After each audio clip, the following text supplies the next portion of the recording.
اعوذ باللہ من الشیطان الرجیم، بسم اللہ الرحمن الرحیم۔ سورہ فاتحہ کا وظیفہ۔ سورہ فاتحہ کی تاثیر اور برکات میں یہ بھی ہے کہ یہ مشکلوں کو آسانیوں اور تنگیوں کو فراوانیوں میں بدل دیتی ہے۔ اس سے انسان پر حقیقی برکت و سعادت کا رستہ کھلتا ہے۔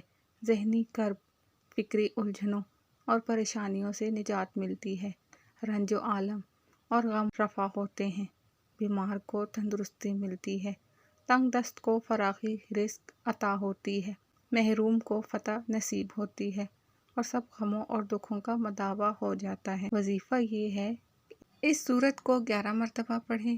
100 بار پڑھ لینے کے بعد جب 11ویں مرتبہ پڑھنے لگے اور اس آیت پر پہنچیں ایاک نعبد و ایاک نستعین، تو اسی ایک آیت کی ایک تسبیح 100 بار کریں اور پھر بقیہ سورت مکمل کر لیں۔